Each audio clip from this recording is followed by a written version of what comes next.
Good morning, everyone. Welcome to this webinar on actuaries versus data scientists, how our professionalism and training keeps us ahead.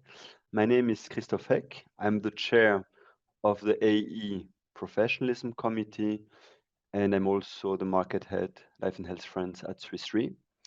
Today, with my colleagues, so Rafael, who is the vice chair of the AAE Education Committee, Jules, who is member of the Professionalism Committee of the AAE, and Ramona, who is the chair of the AAE Engagement Volunteers Working Group, we are going to exchange and try to demonstrate that actuaries who are evolving are actually data scientists, and that our unique selling proposition and differentiator is our self-regulation with the code of conduct, with the CPD, with our standard. So for this, today we will have 4 different blocks or topics. We will start with the evolution and history of actuaries and the differences with data scientists. Then we will go on the evolution of actual training and why CPD is important. And then we will dig in concrete examples of the benefit of actual professionalism and specifically with climate stress scenarios. So why are our standards and code of conduct important? And finally, we will dig into how we can ensure that actuaries are future-proof and how we keep ahead. So please don't hesitate to ask questions. You have a Q&A button at the bottom of your screen, and at the end of the presentation, we will have a Q&A session with all the speakers. What's also important is that this presentation will be recorded and will also be available on ActiveView. So you can please also share this with your colleagues if they are interested in these topics. And of course, we will then, after this session, reach out to you with a survey to get your feedback on how or what are your thoughts about this, this session. Okay, so let's start. And let's start with the evolution history of actuaries. So I'll try to share my screen. We tested it before. Let's see if it works again.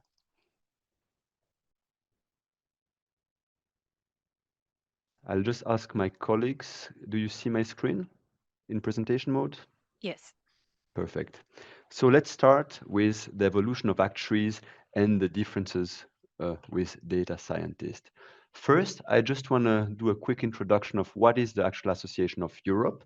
So it was founded in 1978 as the Groupe Consultatif Actuariel Européen to represent our 38 member associations across Europe.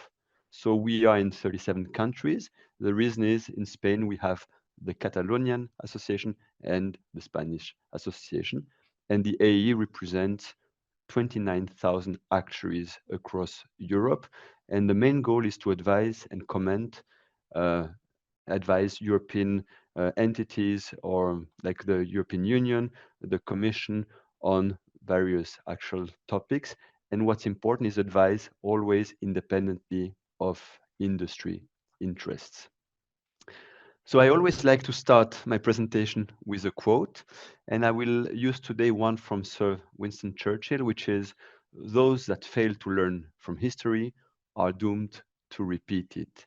And this is why today we start with the evolution of the actuaries. So it's very hard to think when actuaries started existing. We spoke today with some colleagues about the Egyptians who were already doing some kind of insurance when they were building the pyramid. So each day when the workers were going to build a pyramid, each person was putting one dime into a box, and if an accident happened, this amount of money was used to subsidize or to protect the families. So maybe already with the Egyptians we had actuaries, but we don't really have any proof of that. So today what I will do is I will try to present what was written in a very interesting paper called Recent Challenges in Actual Science from Paul Embrecht and Mario Wüttrich, who are two famous professors from the ETH, so the Polytechnical University of Zurich. And there you have a presentation of the different kind of actuaries, from the pioneers to the fifth kind of actuaries. And then we will also look into what is next, which is this kind of Terminator robot that you see on the right-hand side of this slide.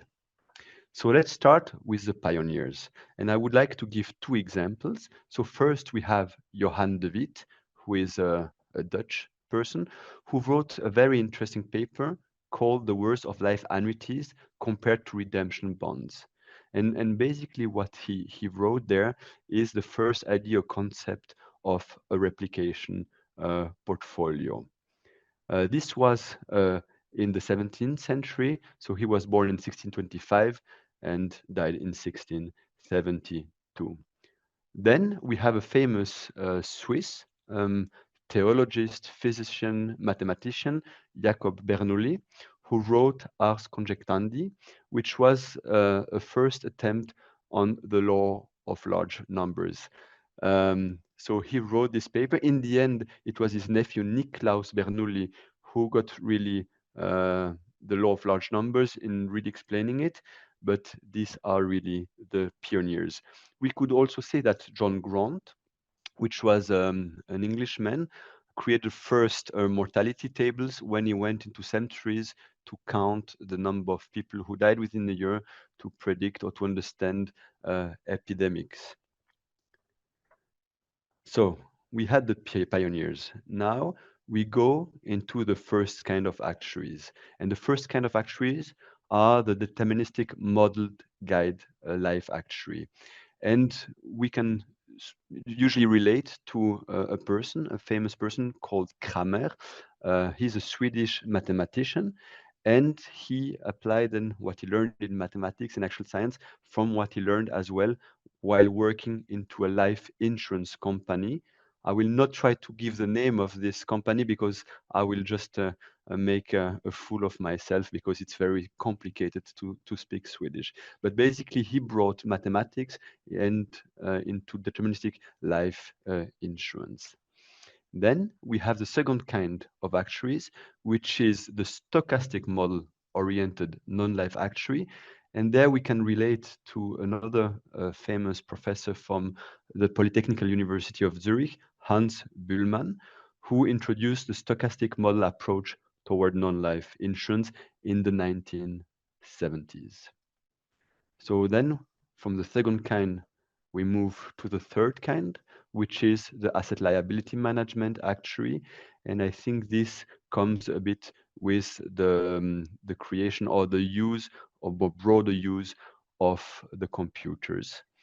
And from the third kind, we move to the fourth kind, which is related to the enterprise risk management actuary.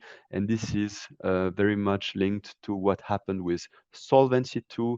And another example maybe is the creation in 2009 of the CIRA curriculum and the CIRA Global Association. And then let's move to the fifth kind. I call it already the super actuary because it's the data-driven and model-guided actuary who is critical, social, responsible. He makes financial decisions based on these various factors, and he has to adapt to an ever-changing world governed by uncertainty. The question is, does this perfect actuary exist? We are going to discuss this later on. For me, the conclusion of this evolution is that the actuaries never reinvent, they never changed drastically. It was just an adaptation which reflects how the world around us actuaries are changing, be it from a demographic, technological, environmental, political, and legal perspective. So it was never a major one-off change. It's an adaptation over time to new needs. So then the question is, what is the difference between actuaries and data scientists? So I was a bit lazy, and what I did, I went to ChatGPT and I asked, what is the definition of an actuary and what is the definition of a data scientist? And what you see here in front of you are the definition that ChatGPT provided, and I tried to match them. So in green, you see things we have in common. We use data analysis, programming, statistics, mathematics to explain complex problems. Both are helping organizations to leverage data and really find things in the data that we can use for the business. And I think here when we compare, the main differences are what is in purple is that actuaries working mainly in the financial industry, whereas data scientists work in various industries. But I also wanted to ask ChatGPT, what are the differences between actuaries and data scientists? And that's what it came up with. So actuaries are mainly focusing on insurance in the financial sectors, and it is highly regulated, whereas data scientists are much less regulated. So data scientists do not typically have strict regulatory requirements. And what was interesting is the model are as good as the data which are fed in. One big component, in my opinion, from the output from ChatGPT was that actuaries are also a self-regulating profession, which was not mentioned anywhere. So if we look into data science, I always like to refer to the movie The Good, the Bad, and the Ugly. Why? So we have data science brings a lot of good things to society. I mean, if we think about it, we use on a daily basis Siri for voice recognition. We use image reader. We use Google generative AI, and this is really making us more efficient, better. But there is also the bad. And the bad is when we have models, we can also have biases in model. And that's why I have this picture in the middle of the screen of this airplane, because it's a reference to a bias that expert had during the Second World War. What you see is a plane of the Royal Royal Air Force in the UK, where basically experts were looking at what were the bullet impacts on plane in order to assess where one needed to reinforce protection on the plane. But there is a major bias by doing this, because these planes flew back to England from Germany. And what was important, or what we should think about, is which planes didn't make it back and why. And that's where you need to build the protection. And this is what we call the survivorship bias. So there, experts made some expert judgment, made some mistakes, and this can also happen now with experts in data science. So this is why it's very important to know the biases and to really be careful about this, because it has a big impact on the society. And then there is the ugly. The ugly is what you can see on the right. It's an article in The Guardian. It was quite a scandal a couple of years ago with Cambridge Analytica, where data scientists, where data method were used to change the result or to meddle in election. And that's really the ugly part of using data and this technology. So how do we as an actual profession stay ahead? First, we have a code of conduct, and we are all members of the AAE are subject to a code of conduct which encompasses integrity, competence, care, compliance, impartiality, and very important, effective communication. Because we work with very complex model methods, but it's also very important that we can explain it very well to people who are not working on a daily basis on actual and technical topics. Then we have a disciplinary process to make sure that the code of conduct is respected. Then we have an education syllabus to make sure that we have the appropriate level of education. And starting 1st of January of next year, we will all have mandatory continuous professional development requirements, which makes sure that we as actually always evolve with the new techniques and the new science. And we also have standards. So at the AE, we do European Standards of Actual Practice. These are model standards, which means they are models that local association can either use as is, adapt, and then implement them. And then we also have the European Actual Notes, which are more educational and raising topics on how we can handle specific topics, such as professional judgment, which is a key item for actuaries. Sometimes you don't know what is true, what is not true, what is correct or not correct. There are a lot of gray zones, and this EAN on professional judgment allows you to navigate this and to make sure that you think about the right thing when you have to make your professional judgment. So I'll end here, and now we are going to move into education, and in particular how the education program moved over time. So Rafael, up to you.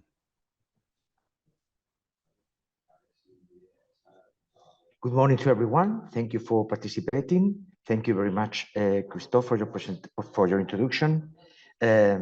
My name is Rafael Moreno Ruiz. I am the Vice Chair of the Education Committee of the AAE. I'm a professor at the University of Malaga, a professor in actuarial science for almost 30 years. And I'm also the chairperson of the Spanish Actuarial Institution, the Instituto de Actuarios Españoles. And now it's my turn to try to focus on education after this excellent presentation from Christophe. I will try to do my best to go into some details regarding education, which are relevant in this relation between actuaries and data scientists. So this will be the outline. First, we will go into some details of the core syllabus for actuarial training in Europe. Then we will move to the other area in education, which is CPD, so how to keep up to date or to expand professional activity. And then in the end, we will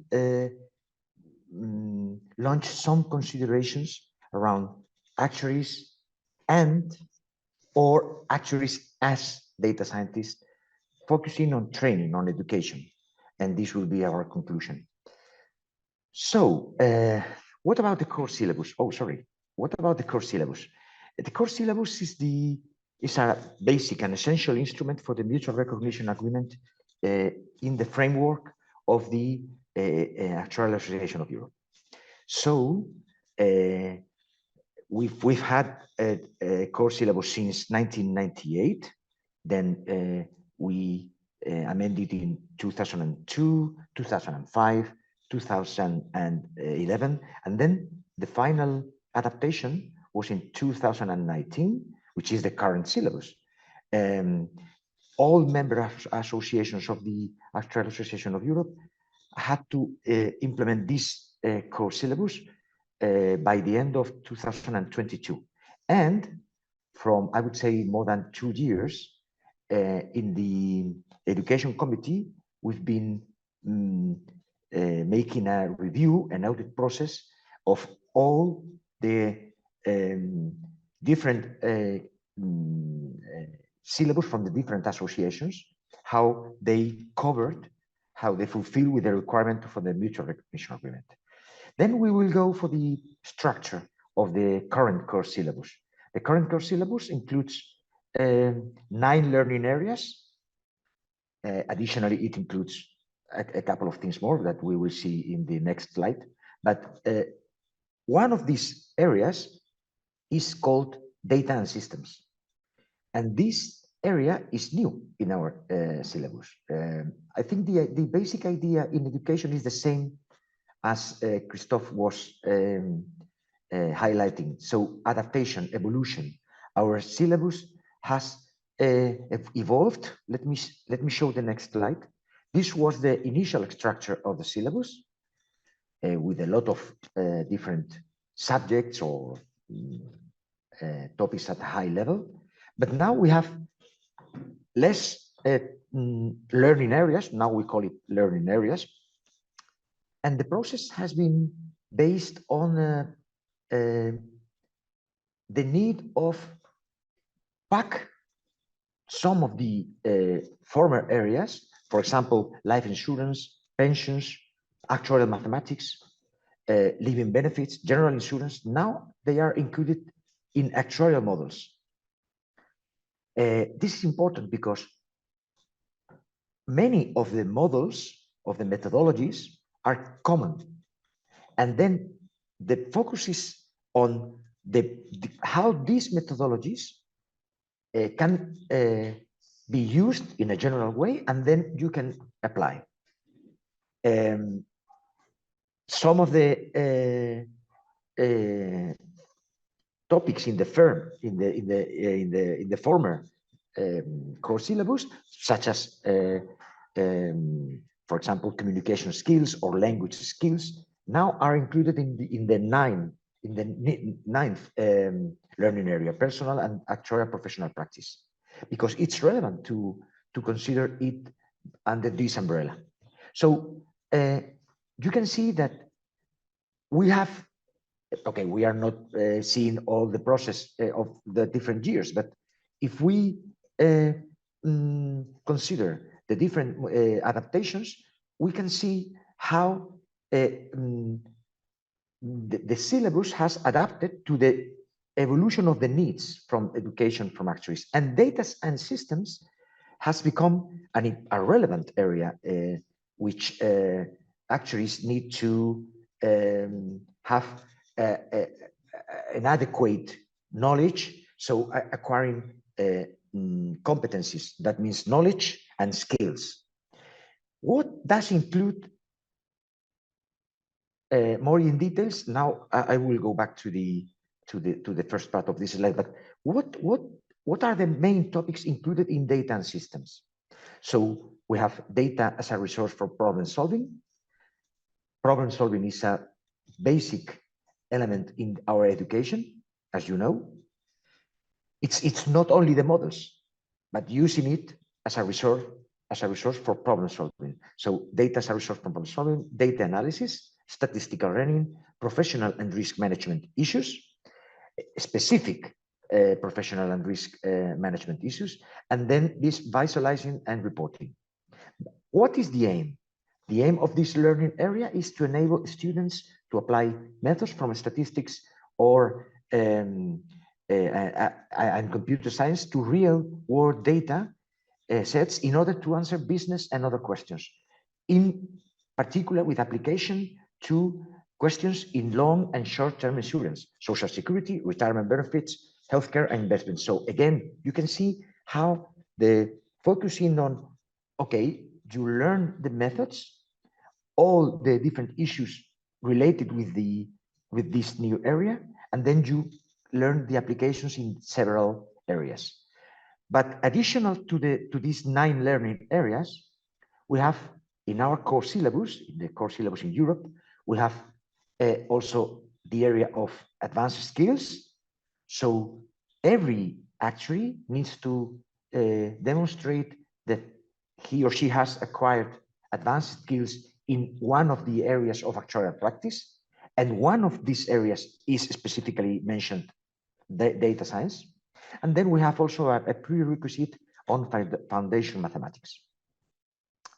It is also important in this new, in the current core syllabus, that as well as the IAA syllabus is considering the depth of coverage illustrated through the model of learning objectives. So it is important because it's not only that we have a topic. No, it's important to understand what kind of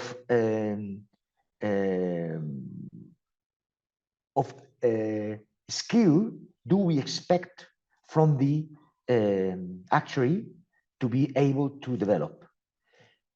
So if you go, and this is the first time we have included in the core syllabus, if you go into a deeper look in every of the topics included in the data and systems learning area, you can see how at the end of the subtopic, for example, in the first one, describe the possible aims of a data analysis. Then you can see a description of the objective, learning objective that is expected from the student to gain. So this is something you can see in every of the subtopics. Okay, I think that it would be interesting if you go if you are interested in the data and system area, you can go subtopic by subtopic, considering what is the learning objective which is expected.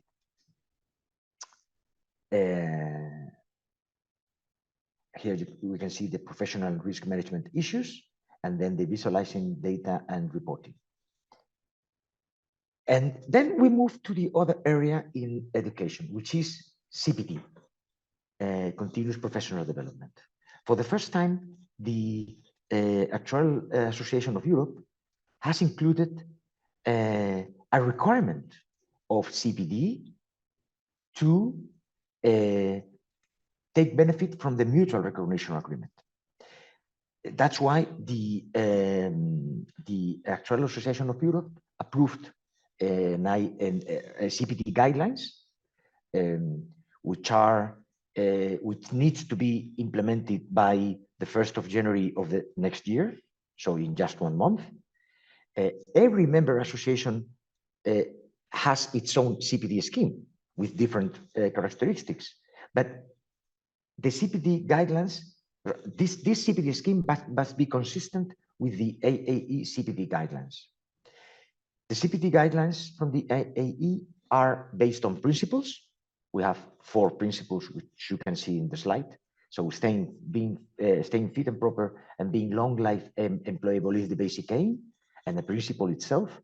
Then the scheme, the CPD scheme must be based on the possibility, the capability to demonstrate, and this is through documentation. So it must be based on evidence. Then regarding the assessment, the way the assessment is made, it must be appropriate, both in content, and in format. And it's important in the CPD guidelines is highlighted how important is the idea that every actuary has a development plan. So it's not a question to just collect CPD activities, but having a plan on what area is the area where you want to expand or when you want to update, and this is where you reflect in your development plan. And then the last principle in the CPD guidelines is flexibility and proportionality. So CPD must not be a problem itself. It's an instrument to stay fit and proper and being long life employable. So the CPD requirement or recommendation must be very flexible and proportional to the characteristics of the market. And then what is the requirement? Okay, we have 2 possibilities because we have 2 different types of CPD schemes in Europe, across Europe. We have CPD schemes which are based on the outcomes, so outcome-based CPD schemes, like in the UK or in the Netherlands. So the basic element is the self-assessment of these outcomes and the review from a third party. But on the other hand, we have other possibility. We have across Europe CPD schemes based on a specified minimum number of hours of CPD that the actuary needs to demonstrate every year or every period of 2 or 3 years. Then in the CPD guidelines, we have the requirement of 45 hours over a period of 3 years. And as I said before, this is a new requirement to benefit from the mutual recognition agreement. We will see how it is evolving because it's a challenge for associations, of course. But we are convinced in the AAE that both areas are important. The basic education to enter the profession and then the CPD as well. What about CPD in the CPD activities in the area of artificial intelligence and data science? Okay, member association. I'm quite sure that many of you have received information from your association about different activities in this area. Many of the member associations are offering CPD seminars and even more structured courses on this area. These seminars or courses cover not only the basics and the applications of different techniques or methodologies, but also governance issues and even professionalism issues. Sometimes in the same webinar, or seminar, all these topics are included, sometimes separately. Even some associations have already introduced their own certifications or credentials as actuarial data scientists. This is something very recent, but it's evolving, like, for example, the German association. And what is the AAE doing around not only basic education, but also CPD education on the area of data science and artificial intelligence? Okay, the education committee is working on CPD guidelines for education on data science and artificial intelligence. So these guidelines will set the principles and even the contents, providing orientation to member associations to organize in a proper way, in a productive way, the CPD activities in the area of data science and artificial intelligence. It's a new area, so we understood in the education committee that it will help member associations to move in this area. So, going for the conclusions, the first conclusion from the perspective of on education or training, data scientists' education doesn't include many of the learning areas we have in our core syllabus. The education of data scientists, we could say that it only includes from our learning areas, only statistics and data and systems are present on the education on data scientists' education. And if we go for CPD, as I say in the next slide, data scientists are not a profession, so they don't have not only a code of conduct or standards or a disciplinary process. They don't have CPD guidance, so principles, even a requirement, and this is very important for the evolution of a profession, a profession and a professional. So data scientist is not a profession. A profession needs the three pillars. So education, code of conduct, and the standards, code of conduct and disciplinary process and standards. So I even say that an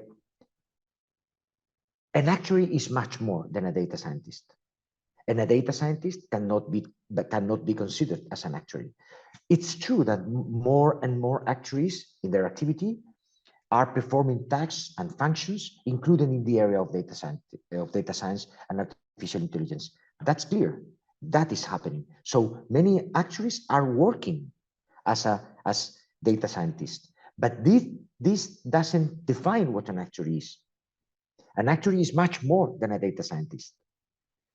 It's interesting if we go, Christophe was talking about the evolution of our profession. If we go almost 150 years, 142 years ago, Arthur Bailey from the Institute of Actuaries said, an actuary then must be a mathematician, but a mere mathematician will be a very incompetent actuary.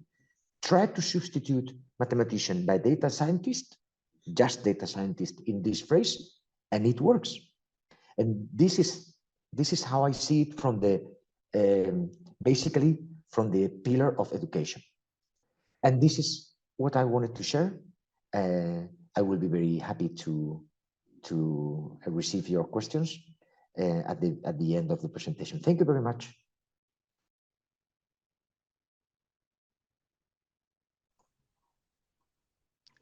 Thank you, Rafael. So please don't hesitate to ask the questions in the Q&A. Pushing on the Q&A button. We will discuss them at the Q&A session at the end. And now, please, Jules. This is a presentation on what Rafael was saying. Actuaries more than data scientists. So if that's what we promised, let's see in this presentation whether we can actually deliver that one. So the subtitle of this one is the benefit actuarial professionalism on applying climate stress scenarios. We're not going to solve it in this presentation, but subtitle could be actuarial science meets data science. Let's see how that works. First of all, who am I? I'm Jules Krijgsman van Spangenberg. That's a Dutch name. You can forget it. I respond to Jules only. I work at PwC for about 10 years, particularly in the risk modeling services. I've track record in that area also as model validation practice leader for Aegon. I'm the chair of the Dutch Professionalism Committee, and I'm also a member of the AAE Professionalism Committee. And in that context, I'm also part of the subcommittees doing all kinds of standards, etc. So people call me in the office the real professionalism quality assurance person. I'm not sure whether that's true. First of all, I'm an actuary. I'm not a specialist in climate risks. I'm not a data science specialist. And I won't be that in the next 5 years. But my role is to bring disciplines together. So data science and actuaries bring together. And I always ask questions like, hey, if we're solving problems, are we really solving problems? Or are we just solving symptoms? So that means that I always challenge answers, always challenge solutions people propose, always challenge whether they are complete. Main tactics always have, if there's a solution, I always go back. If this is your solution, what was your problem? As a kind of backtest, whether we actually solved the problem.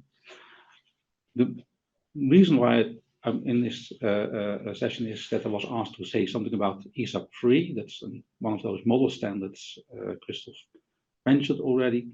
Has just been revised. And I have good news for you. I'm not going to present on all the standards. Because you can read that one. I'm going to tell you how it works in practice. So linking it to the climate change scenarios, we have this Solvency II revision that is upcoming. We don't know exactly when it will be effective. That might be dependent on European elections. That might be dependent on all kinds of discussions. So hopefully we get some clarity in 25 or 26. But basically, we know from all the discussions what the outcome will be. We will have to do more scenarios in the ORSA, or climate-related scenarios. And that's just the new Article 45A. You won't see it in the current regulation, but it's there, it's coming there. And it says we have to put at least 2 long-term climate change scenarios in the ORSA. That's fine.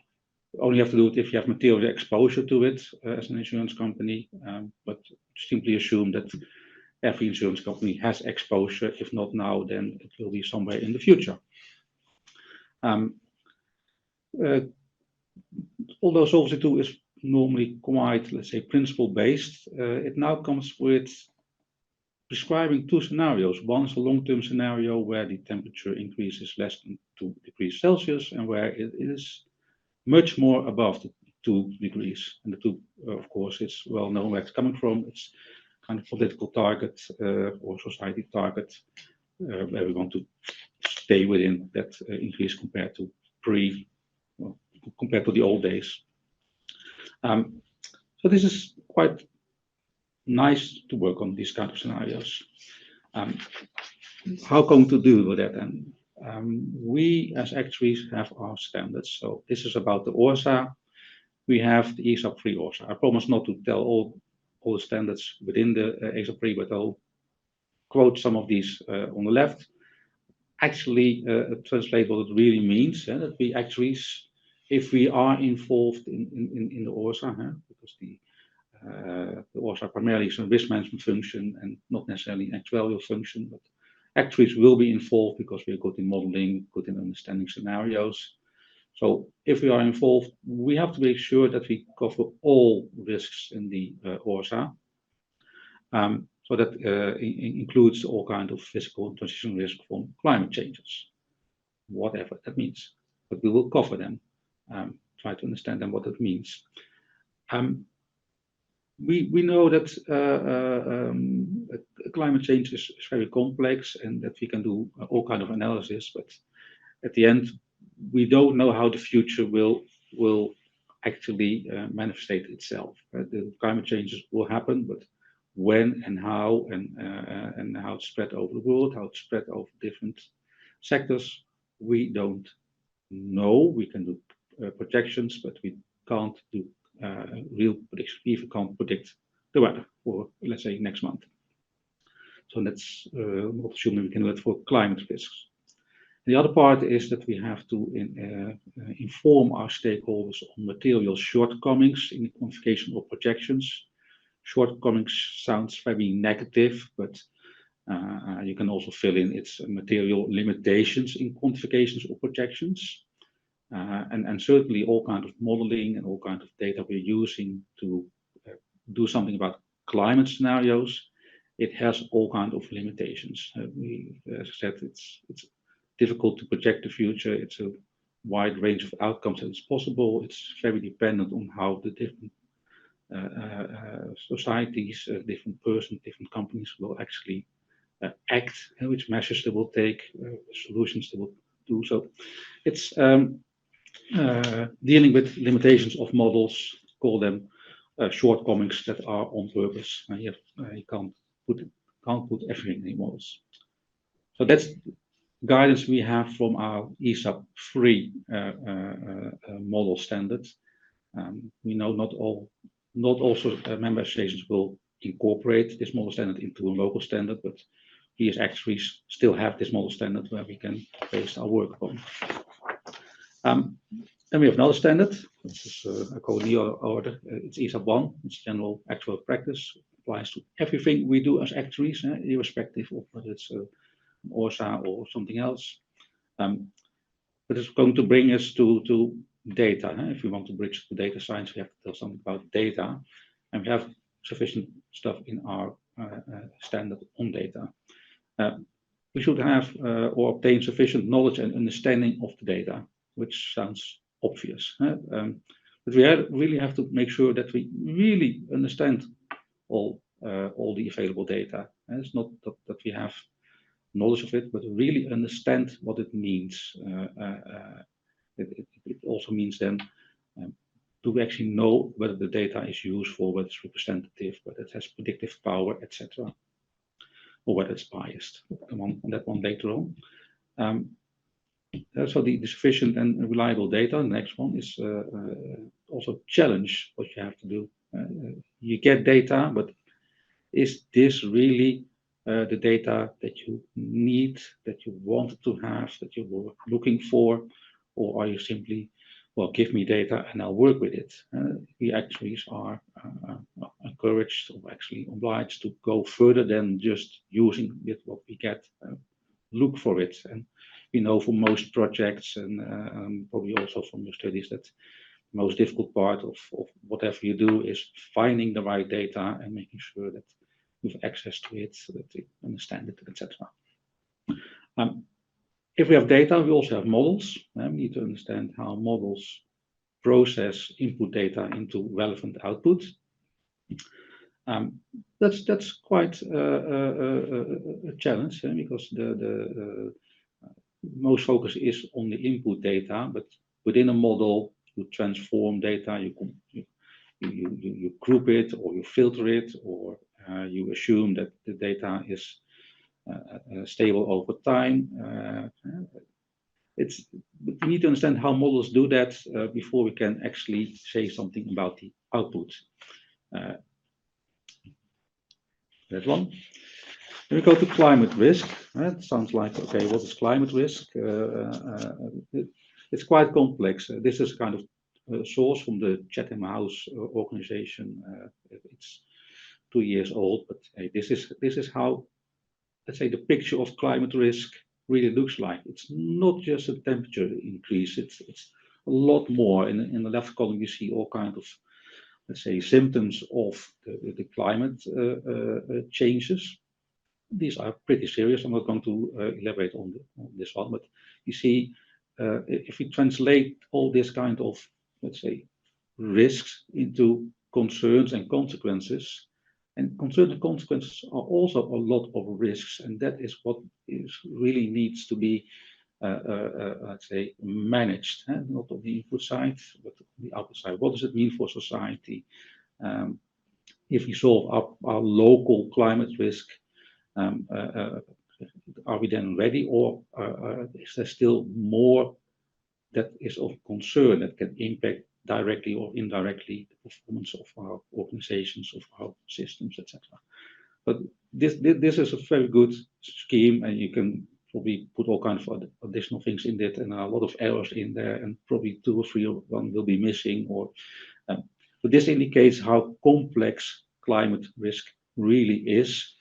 If you try to understand it, it's a tough job. Bringing it back to insurers, I'm coming from the insurance industry, so I translate it to insurers, but you can also translate this to pension funds and other financial institutions like banks. But we can help as insurance companies, our clients or our potential clients, or policyholders, to mitigate their climate change risks, and we can help them. We can come up on that one later. We can also manage our own exposure, and our own exposure is then as an insurance company to climate change risk. But that's a tricky one. We can assume there's sufficient reinsurance, we can change policy conditions, we can get out of some businesses if we don't like it. But if we say that we really mitigate our own exposure, it probably means that we mitigate, say, the risk for our shareholders, and that's just one of the stakeholders, of course, in society. So that's a tricky one if you use that one to manage climate risk, but it might be a good one. The real message here is look at how complex climate risk is. An individual insurance company, and maybe not even a group of insurance companies within a country, cannot solve this. They can adapt and change the behavior locally, but they cannot solve the climate risk. They cannot impact it. You can say they're a victim as well. But if we really want to solve climate risk, it needs all kinds of pressure and regulations from above, and not from the insurance company. There are limitations in what we can do. That's good to understand there. So we're going back to, let's say, the upcoming scenarios that we have to do in the ORSA. To try to understand what I call the principle-based climate change scenarios, less than 2 degrees and significantly above 2 degrees. What does it mean? We as actuaries, if we look at data, we say, okay, we can measure all kinds of data, see how temperature is changing in the world. We have a lot of historical information on that one. So we have a lot of data which we can use, but hey, just go back. Is this really what we need for climate risk? We saw from the diagram, there's much more. Water shortage, floods, storms, reduced cropland, and just pick some of these. It means, like, okay, if you look at temperature, and this one I quote from a very interesting book from Eric Thompson, Escape from Modeland. If you haven't read it yet, I certainly recommend you to do it. Maybe we should even put it in the course syllabus as mandatory reading material. But you mean that if you try to focus everything in one single scalar, are we then actually measuring the climate risk from the whole society, or are we just measuring it from our Western culture? That, okay, we have a problem with temperature increases, but other somewhere else in the world, or maybe already somewhere in Southern Europe, it's drinking water might be the main problem. And suppose we manage to reduce the temperature increase less than 2 degrees, what benefit is it if we don't have drinking water anymore in the meantime? But that's a very interesting to see that there's more than just temperature. So it's also understand, like, if you have a temperature that's below 2 degrees, temperature increase below 2 degrees, is it then on average, or is it throughout the world, or what happens if it's in the summer 3 and in the winter 1? Is it counted as 2 or not? That's the kind of questions we raise as actuaries on what do we really mean with this kind of scenarios if we want to run those. But the other one is our normal approach, of course, like, okay, an ORSA is a kind of sensitivity run, kind of scenario, what if? But it requires that we already understand the base scenario. So what all scenarios have outcomes, and you link that to your base scenario. Do we really understand what climate change is already in our best estimate? Can we express that? Otherwise, it will be difficult to measure the impact of the what-if measures. So what is already reflected of climate changes in our technical provisions, in evaluation of assets? Do we know that? I don't know whether you know it, but I certainly don't have the answer for most of my clients. But also capital requirements. Can we solve or address or mitigate risk by holding capital? And if so, how much climate risk is already there in the SCR? There are discussions whether climate risk, some of the phenomena, some of the problems arising from climate risk are simply operational risk. Okay, we already hold capital, isn't that for operational risk? We have to find out how much do we already do that. And if the answers to the first 2 questions are different, your best estimate, you have different ORSA base scenario than in your SCR. Because you use a standard formula in your best estimate, you use your own choices. What does that mean? Sorry. So that's the kind of things we as actuaries normally raise, but also future management actions, or future might be pretty soon already. All the what-if things, how do we change in our scenarios to the changing world? Do we update our business model, like withdrawing from markets, like repricing other risk appetites? So that's something we raise as actuaries to understand the data we have used in our ORSA base scenario. And honestly, I haven't seen ORSA reports where actually it's described what the basic best estimate climate change is in the best estimate. So it's more to understand the principle-based scenarios. So we discussed already above 2 degrees, how much below, or significantly above, how much significantly above. But also, which time horizon are we looking? Is 2030? Is it 2025 or 2050? And in the increase, is it a kind of gradual one, or is it one with ups and downs, or different patterns over the world? So we need to understand what that really means. And this is all relevant information if you really want to run scenarios. It sounds pretty easy to do it from the calculation, but these are all challenges we can help to identify what it really means. And then we have the requirement, you have to do long climate change scenarios. No, you have to do at least 2. But do we need that to understand that? Or is it so uncertain that 2 is enough? Or should we focus on the measures we can take on the short run on the climate impacts? So that is things we need to understand as well. And coming back to the previous slide, if we answer the question on the best estimate, we said, well, our best estimate scenario already says that we'll never make it 2 degrees, it will be more. Do we then need an ORSA scenario that says less than 2, because we deem that as to be unrealistic? Why do a scenario on that one? So there's also interesting conclusions from a very recent report from UNEP. We just quoted some of the things out of it, like, okay, we're not on the right track for reducing let's say risk with a new record in 2022. And if we continue with our policies as we currently have, we go to 3 degrees increase. So there's a lot of reason to say, our best estimate probably says let's focus on the ones where we go above 2 rather than stay below.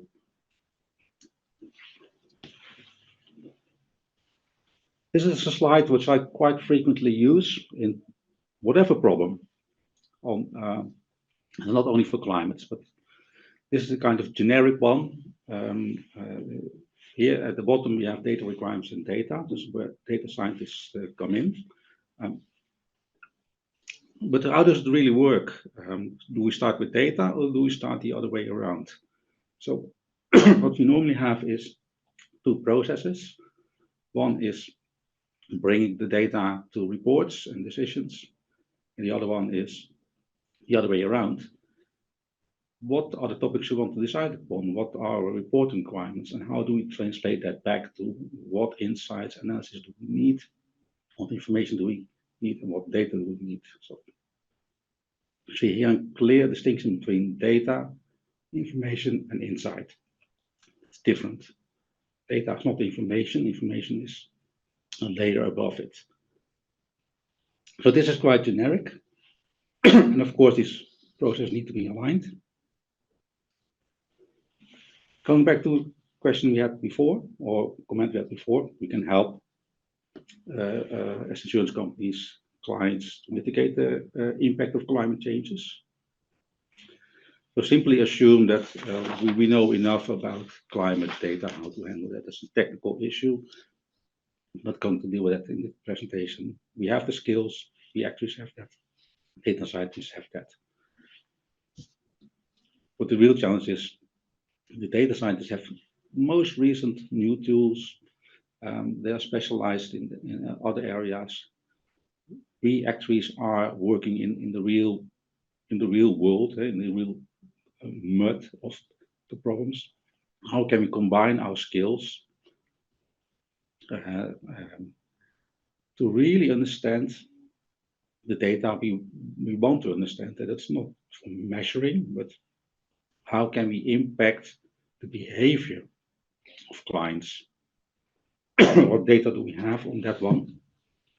Because that will really make the difference, understanding that one. That goes beyond, of course, measuring the temperature outside. That if we understand that, we can tailor our products, our underwriting, our pricing, and reward good behavior of clients, or good changes in their behavior. So and then we know which data we really want to deal with climate risk, because OSAs, etc., and risks, you're looking for measures to mitigate risk and not only to measure it. So that's a very important one to understand. Going to the next one, we can't solve it as insurance companies. The same quote, or the same report, another quote from it, where you see that, okay, we're not on track in reducing the climate change compared to the target we have set as society. What's the reason for that? Governments fail. That's they don't come up with good solutions, good decisions. So what data do we have to change government behavior? What influence can we use? How to respond? How can we steer their regulation, that they make real tough choices? That is the kind of data we are looking for, and honestly, that's not readily available, and that is where really the combination of actuarial specifications, what do we need? So it's on the left side, specifications, and data scientists can really, if you bring it together, help us.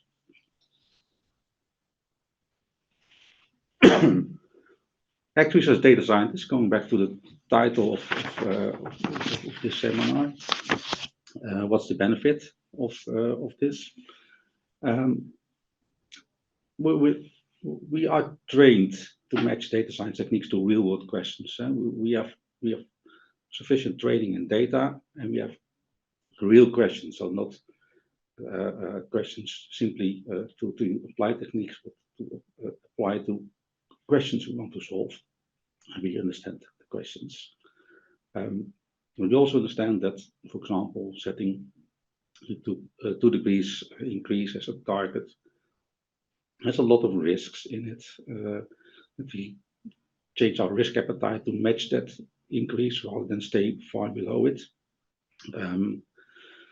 But we are trained to do that, and as we want to really solve problems, answer questions, not only to come to measure data, because that's simply for reporting. That's nice, but if we want to change it, we need more information than reporting information. Models, oh sorry, I want to go too fast. Robust models. We are not only data scientists, we're also modelers. We know how models can be made robust. It's a standard technique we have by challenging, by validating, and it requires a lot of expert judgment. And we are trained in dealing with expert judgment, expert panels. That's what we have here below. And that's what I see as the main risk. If you bring one specialism in it, you have the risk of being focused, being biased on your own discipline and not seeing the wider context. And climate issues are wide, have a wide range of people that are really interested. It's not just actuarial, it's also political. And the single specialism bias in climate modeling is probably the main risk we have. And governments are also single specialists, of course.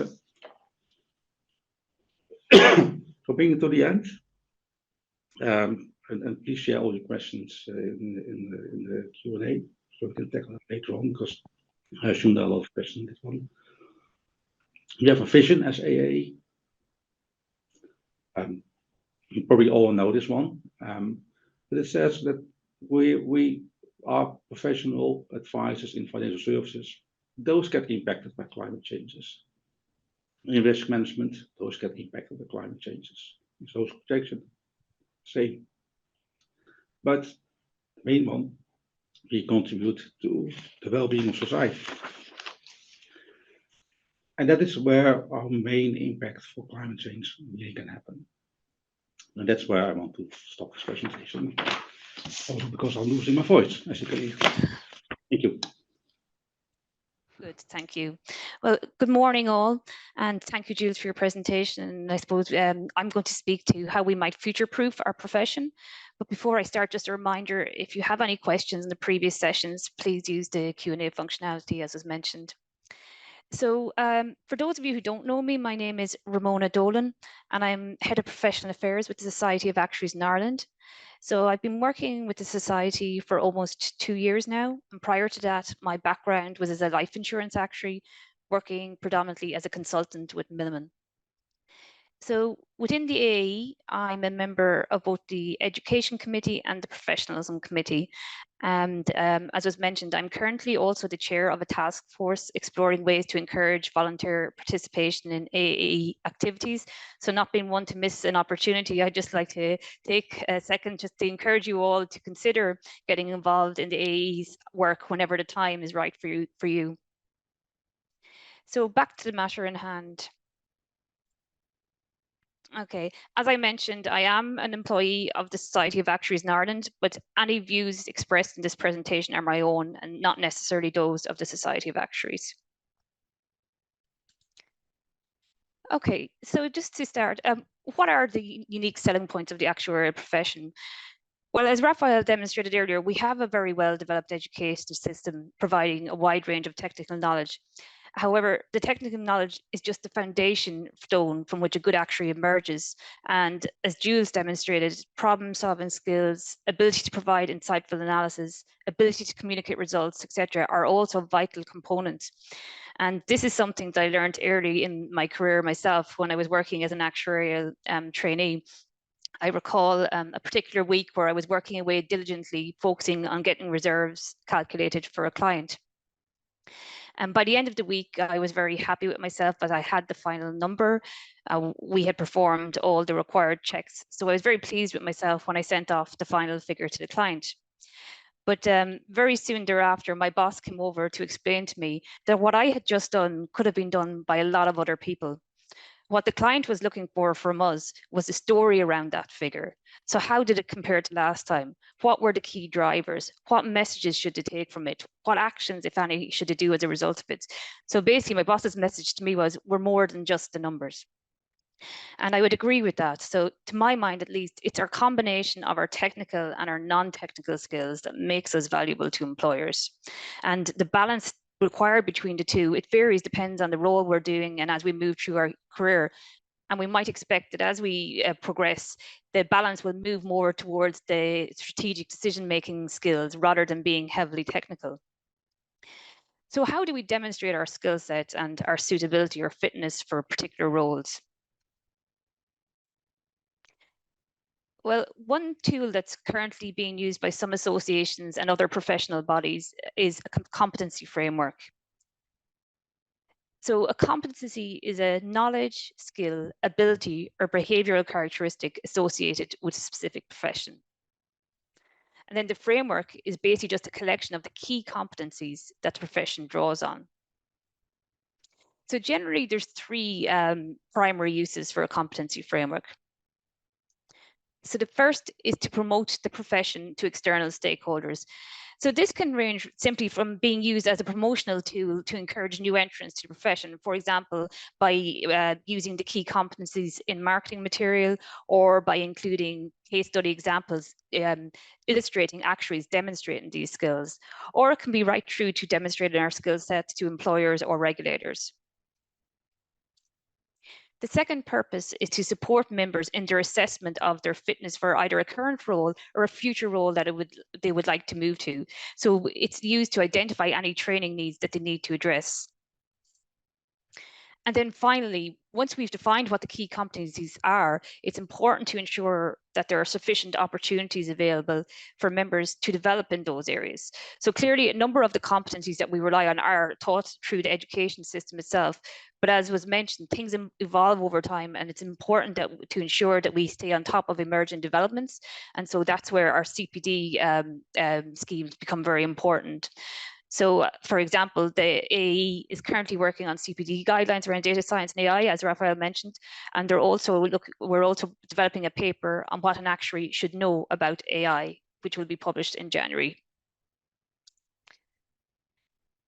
So the reason I'm speaking to you today is largely because the Society of Actuaries in Ireland has actually already developed a competency framework.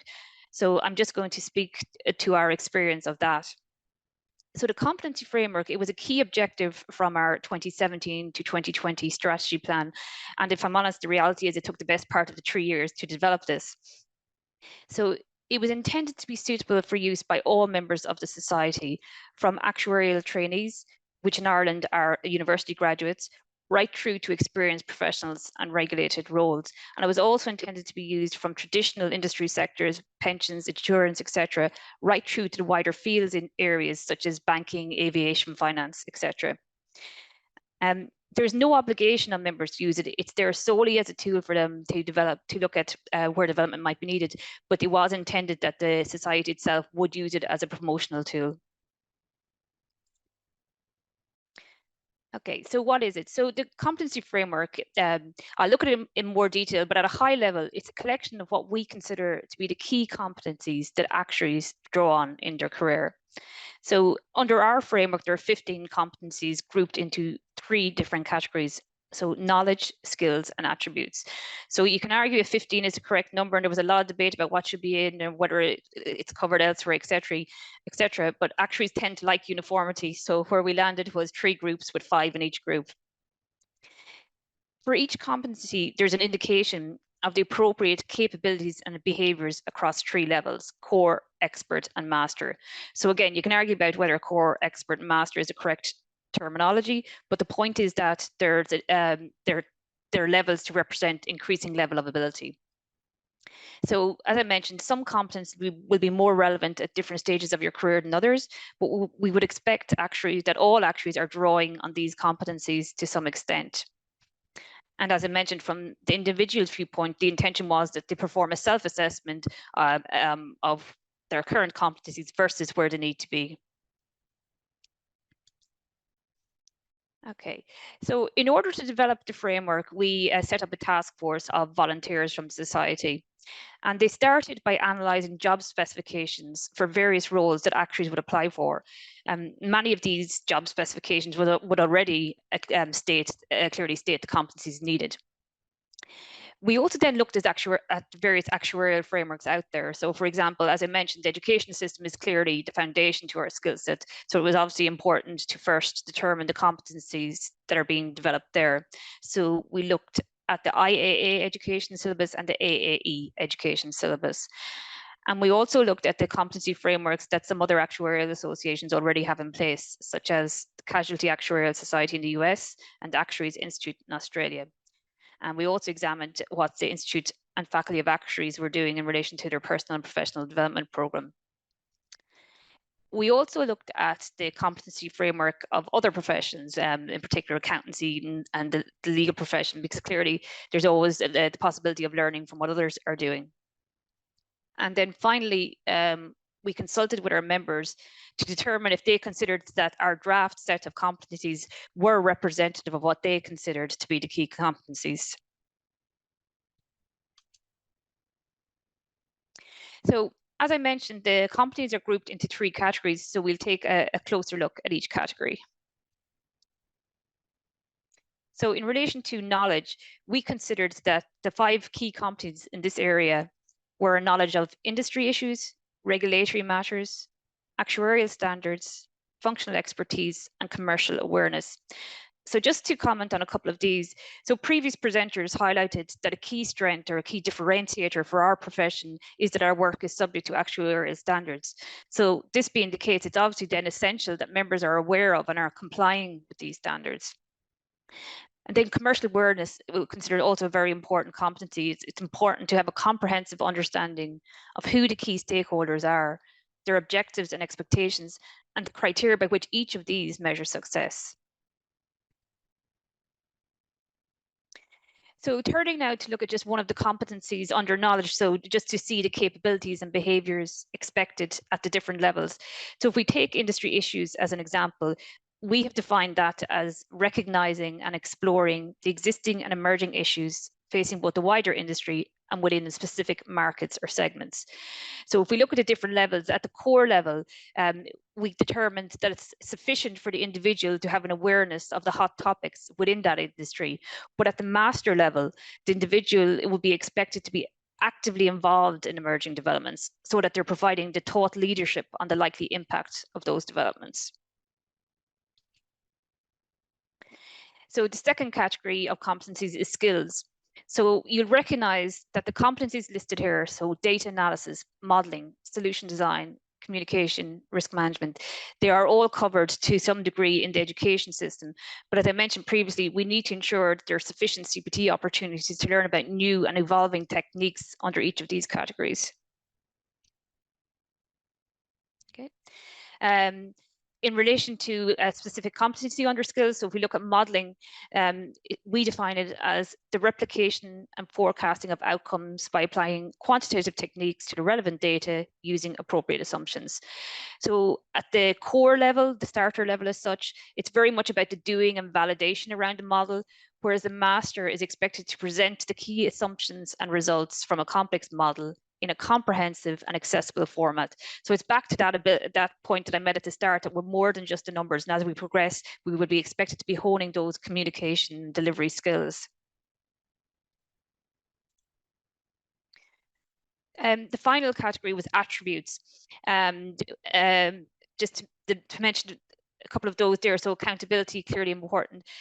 Jules mentioned earlier about the need to be able to collaborate with other experts, because we can't be an expert on all matters, so we need to be able to work with other disciplines to ensure the right outcome for all. I'll speak to resilience in a second, but in relation to judgment, in hindsight, that probably should be professional judgment or expert judgment rather than just judgment, because it is judgment that's based on our actuarial training. And then finally, key competency here under attributes is professionalism. So we have defined that largely as being compliance with the principles set out in our code of conduct. So at the start, Christophe mentioned the need for all associations to have a code of conduct, referencing integrity, communication, competence, etc. And it's this public statement that our profession has made to adhere to these standards, which is what differentiates us as a profession rather than simply a job. Okay. So in relation to attributes, resilience is one of the 5 attributes listed, and this is defined as the ability to work towards a successful outcome while welcoming and, where necessary, withstanding challenge. So across all levels, we need to be open to differences of opinions and feedback, but at the master level, it is even more important that we're able to withstand pressure and to hold firm on a position if needs be, or indeed to speak up if required. So that was a very quick run through the society's competency framework to give you a quick overview. So I just wanted to speak to how our experience of the competency framework matched up with our objectives. So I mentioned that one of the objectives was to create a tool that members could use to assess their development needs. And when we were developing the tool, we were aware that some companies, particularly larger companies, were likely to already have something in place, but we considered that there was a benefit to having a tool that focused specifically on actuarial competencies. And we also were conscious that there were a number of our members who were working in small employers where they were unlikely to have such a system, so we felt there was it would be a useful resource. Now, we haven't carried out any formal survey on the use of it by our members, but anecdotal evidence suggests that it's not being used as widely as we would have hoped. And we suspect that part of the issue for this is that in our desire to cover all members in all areas, we had to keep it quite high level, which has made it less useful for individual members. But the downside of this is that, the upside of that is that by keeping it at a high level, it has meant that it is probably more suitable for promoting the profession to external stakeholders.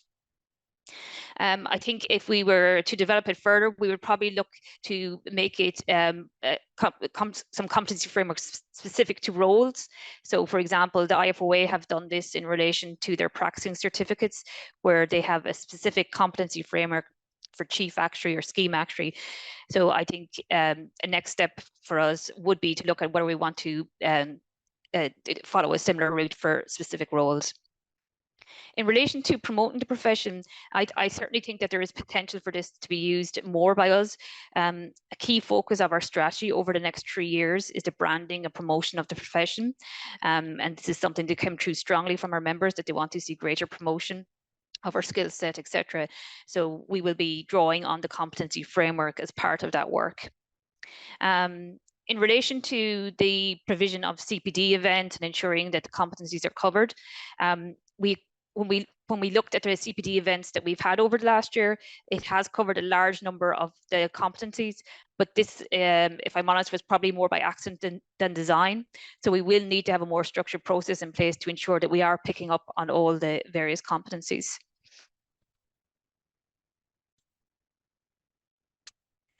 So in conclusion, the competency framework, it can be a useful tool to promote our profession and ensure that we're maintaining the right skill sets. But the competency framework itself needs to be kept under review to identify and develop the competencies that are crucial for future success. So as the balance between technical and non-technical skills vary as we go through our career, it's also going to change as the market evolves and employer demands change, particularly with AI developments. So many articles that I've read in relation to the impact of AI talk about the need to develop our higher order skills, such as problem solving, innovation, ethical decision making, etc., which are already a core part of our skill set, but the reality is that they're probably going to become even more important. In addition to this, we are living in an information overload era, so there's likely new skills that we need to develop, such as cognitive load management, for example, and we'll need to filter this into our future competency reviews of our framework. So as I said, like all good actuarial processes, the framework needs to be kept under review to ensure that it remains fit for purpose and forward looking. But I think if we can do that, it will be a useful tool to ensure that our members are getting the development opportunities that they need.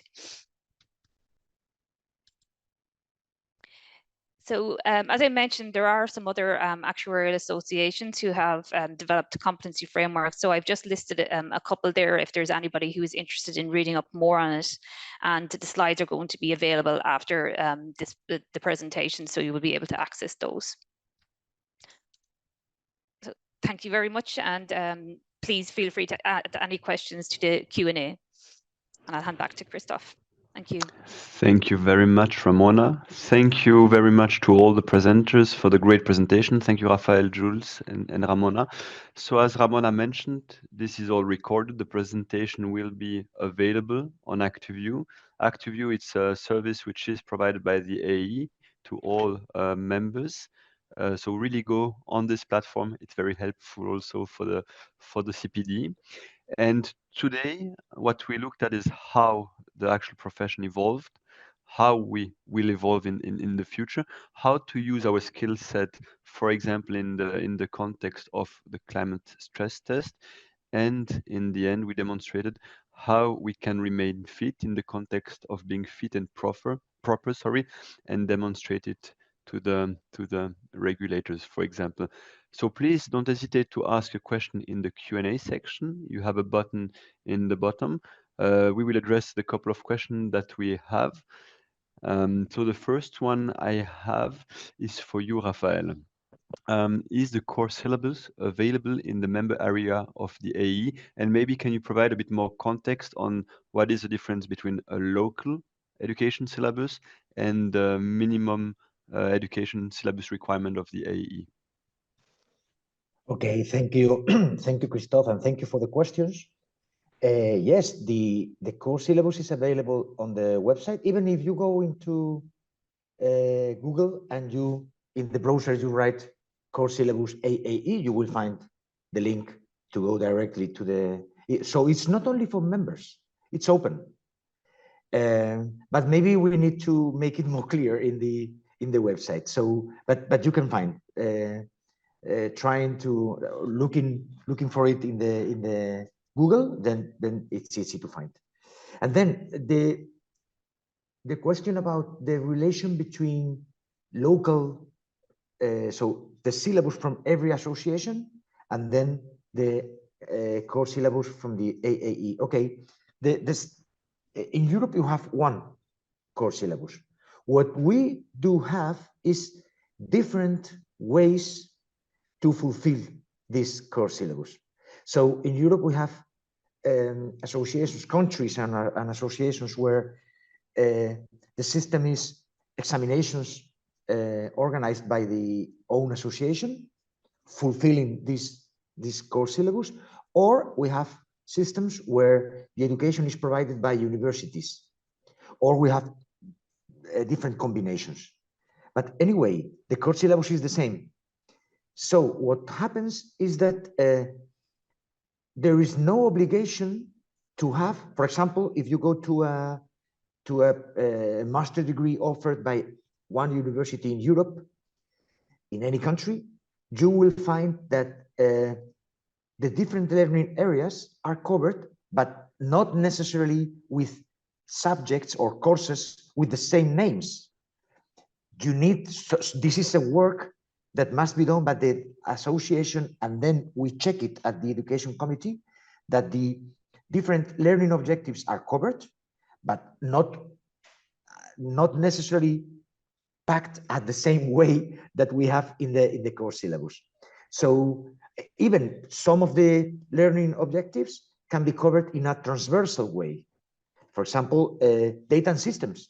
It's possible that in many of the or in different master programs at universities, you don't have a course on data and systems, but you will have data and system contents, so learning objectives, in different courses in the program. And also the same with associations where the way to become an actuary is passing the exams set by the association. It's not needed that the names of the exams or the different examinations are the same as the learning areas. So some differences between different countries, but we all have the same core syllabus. It's clear that for me, it's clear after all the audit process, all the review process that we've made in the education committee, that most of the associations covered very reasonably the core syllabus, and in the cases where some gaps have been identified, then the association is developing a process to cover this I would say small gaps, because they are not relevant. I don't know if I'm providing a good answer for the question. Thank you very much, Rafael. And I think really the key message is the AAE has a minimum requirement in terms of core education syllabus. And it's like for the European Union with any legislation and so on, you always have a minimum requirement, and then the local country or association can then, above this minimum requirement, do what they want. And that's the role of the education committee, to check that each association is compliant. And it's something really important as well for the mutual recognition agreement, and for making sure that actuaries are recognized across Europe. Of course, there are more requirements, but we're not going to dig into this. Maybe then the second questions I received is for you, Rafael. Can you go a bit more on what Germany has done with the actual data scientist? And is there a special certification of actuaries as data scientists?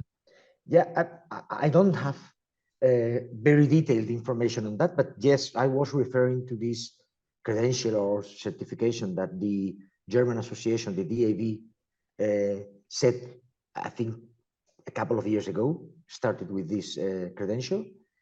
They have a limited number of actuaries that follow this credential, but I know that there are some other associations working on this across Europe, mainly big associations. But okay, this is an area where the different associations are considering this possibility, a way to accredit for the actuaries of certain associations, members of certain associations, to accredit that they have specialized on data science and artificial intelligence.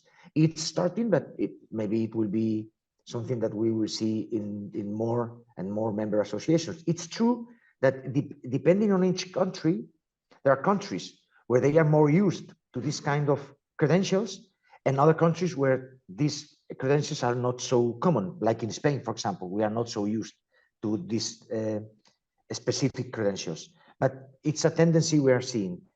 So yes, I was referring to the German association, but I think it's a tendency in the future. So the credential is for the members of this association, not for any other actuary member of any other association member of the AAE. Thank you very much. Then I have a question. Sorry, a question for you, Jules, on the climate, and more specifically on the insurance industry. So each company can do things for the future and for mitigating the global warming. But it's like an individual, when we stop things, like we reduce our consumption and so on, it has an impact, individual by individual, but still we need to find a collective answer. So what's your view, and what can you share on what insurance companies as an industry could do in terms of investing and also insuring in order to respond to these challenges, and also this ORSA scenario that you presented before? Okay, we're going to solve the climate problem as industry. Now, as an industry, you can do quite a lot of lobbying on what you expect from governments. There's a limitation of the power we have as the insurance industry, you know, how you can change your clients and how you can change your own investments. That it all contributes to managing the climate risk and probably a little bit of reducing the climate change impacts. But if you think about how we work in the insurance industry, it's a competitive competitive sector. There's a lot of you go first, I will follow kind of reasoning. That will only work if, as an insurance company of insurance industry, you can lobby with the government that they really set the regulations correctly, really take the tough decisions, so that the framework in which you operate is fixed and set, and it can of course change over time if governments take additional decisions, but it's fixed level playing field for all companies in which you operate. So there are restrictions and tough choices on changing, let's say, to electric cars, or changing the way we supply energy, or how we distribute water, or how we deal with the agriculture, particularly all kind of chemicals we're using. There's all kind of regulation that comes from the government. And what we see from so far is that, yeah, they know what to do, but it takes very much time before governments are setting, let's say, the rules of the game, or changing the rules of the game to actually create an environment in which you can operate and manage insurance climate risks. So as an insurance industry, we can lobby that governments really speed up on that area. And the things I currently see is a lot of things that indeed come from Europe and other bodies, but it's primarily on reporting on climate risks. That's nice that we measure, and of course, if we know more, then we can change our behavior. But it's focusing on measuring on additional scenarios, and the question is that really solving the problem, or is it buying time to actually hope that there's some kind of technological breakthrough that we can revert whatever is happening already in the climate. So as an insurance industry, we can manage our clients, and we can reward them, that's what I discussed. We can change our risk appetites, we can change our investment policy, but it's limited, the impact.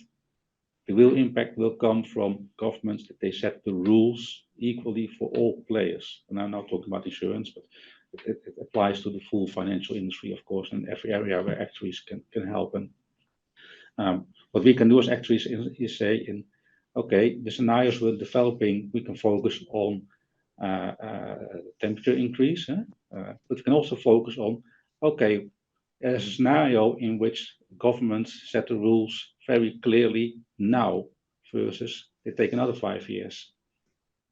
What does that mean for how fast you can really implement measures, and how fast you really can measure positive impact of it? So it's lobbying, and making sure that the regulation focuses on solving the climate problem rather than additional paperwork that you need to do. It's a little bit black and white the way I phrase it, but the additional paperwork probably only adds to the problem of climate change, because it creates you need a lot of energy to do this.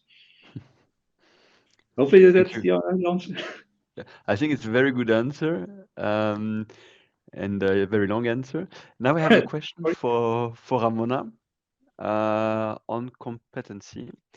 And I really feel this question, I understand it. It's about, we have more and more requirements. The actuaries need to do more and more. We see it in the evolution of actuaries that I presented before. But the question is also, do you see competencies that we can reduce because they are maybe not needed anymore? Because in the end, an actuary also has only 24 hours in a day. Yeah, I totally, like yourself, I totally have sympathy with that question in terms of the fact we only have 24 hours a day. And when I give my graduation program to our recently qualified fellows, one of the things I mention is that in my own experience, I was so busy doing my day job that in hindsight, I wasn't taking the time to look at where the competencies that I need to develop. So I do think you need to be a wee bit selfish in this as well, in that it's for yourself and your career and your education. Whilst it was very robust, it's not going to get you through your full career. So you do need to take the time.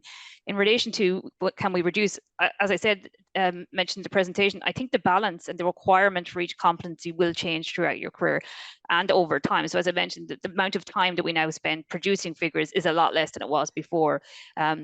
So I think the balance will change, but I mean, the competency framework that I presented, to our mind at least, that was the competencies that are needed now. So whether there was something in the past that's no longer relevant, it's not in there, it's what we consider. But I do think that all of those, it's just the balance between each of them, and it will vary on your role. But I do think, yes, I totally get about competing demands, but I think from your own personal point of view, it is necessary to spend the time looking where you're going and developing those competencies. But I again, totally appreciate the other demands on people's time. But some of those competencies, it's not necessary that you go out and do a course or certification, etc.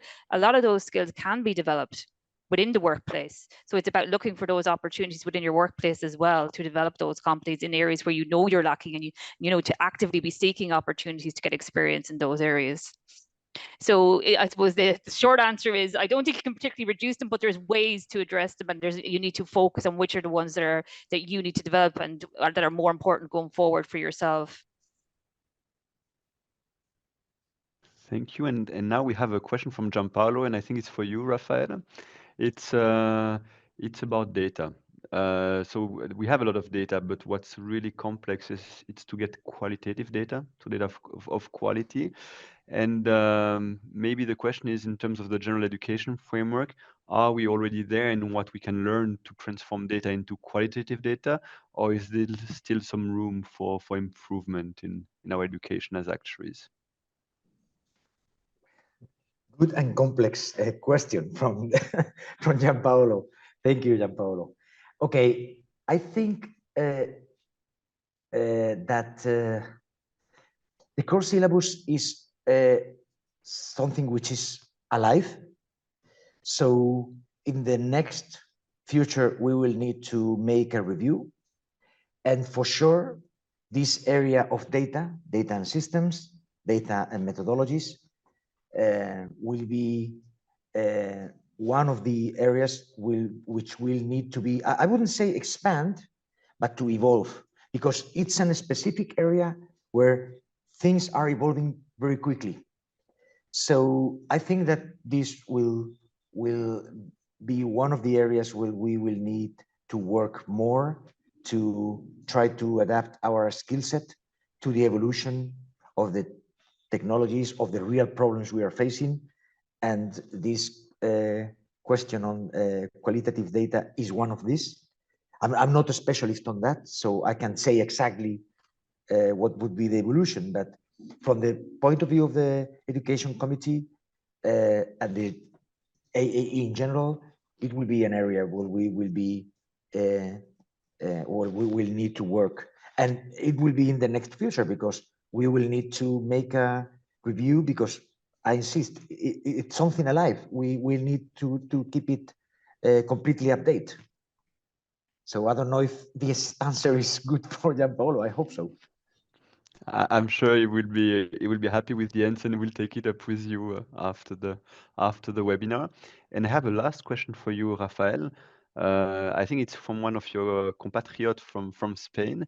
It's about the certification of CPD. Do you have a concrete example on how it will be done in Spain, and how is the role of the insurance companies in certifying it and the actual society? Okay, we have in Spain, we've started not so long with the CPD requirement. We started 5 years ago, and what is happening is, okay, we have a requirement on a certain number of hours. We have 20 hours per year, and what is happening is that more and more companies are actively collaborating with this. So if you have the luck that you work for a company which is collaborating, then it's very easy, because the company provides, because the company has a system of registration for the education of every employee. So for actuaries, what the company does is to share this information, provide this information with the Spanish Association, and then our CPD committee make the review, because you need to accreditate and you have to you need to have all the documentation. For example, as in every CPD scheme in Europe, there's a certain room for CPD activities organized internally by companies. The only thing is that you need to organize and to prepare the documentation. So you need to be able, the company and the actuary needs to be able to demonstrate what was the program for this education activity, what were the speakers, what were the topics, what was the number of hours they employed. So this is what you need. In Spain, we accept, I think it's at up to 5 hours with this kind of, it's just an example. So things are more, we are making issues more and more easy because flexibility is one of the principles. But I think that every actuary in Spain received the information. So how to demonstrate your activities in the area of CPD, and it's becoming more and more easy, or as well for companies. We have insurance companies, but we also have consultancy firms that participate, that collaborate with the Spanish Association in this way. But we hope that more and more companies will be doing this, because it definitely makes it more easier, much more easier. Thank you. And one question for you, Ramona, which is the balance between storytelling and data-based facts. So the more you get senior in senior actual roles, the more storytelling is important. So how do you make sure you don't distort with your storytelling the hard-based facts? Okay, well, maybe It's a hard one. storytelling, maybe storytelling is a bad choice of words. It is all supposed to be fact-based. What we're referring to is the ability to deliver the message, the message around it, the signaling of what's important. That's exactly what the job is, not to lose the facts, to highlight the important facts, to bring those to the forefront, to be clear on those, to be clear of the assumptions. So it's not about making up something, it's clearly all fact-based. So it is just about bringing out the key points. And maybe storytelling is a poor choice of words, but it's about communicating and delivering the key messages. So that's always the key aim, you know, around it. It's as I said, maybe storytelling was a poor choice of words, but it's where we are required always to communicate clearly with clients and to bring things to their attention that they need to know. And if there's any risk that the client has misunderstood, we clearly need to bring that to their attention as well. So no, everything should be driven by the facts. Perfect. Thank you very much. So we don't have further Q&A questions, and that's why I would like to wrap up this webinar. Thank you all for your attendance. And I would like to wrap up with this sentence that Rafael mentioned from Arthur Bailey. An actuary then must be a data scientist, but a mere data scientist will be a very incompetent actuary. And with this, again, thank you to all the speakers. For the ones who are in continental Europe, bon appétit. And for the ones being with 1 hour later or earlier, bon appétit in 1 hour. And have a great day. And thank you very much. Goodbye. Thank you. Bye-bye.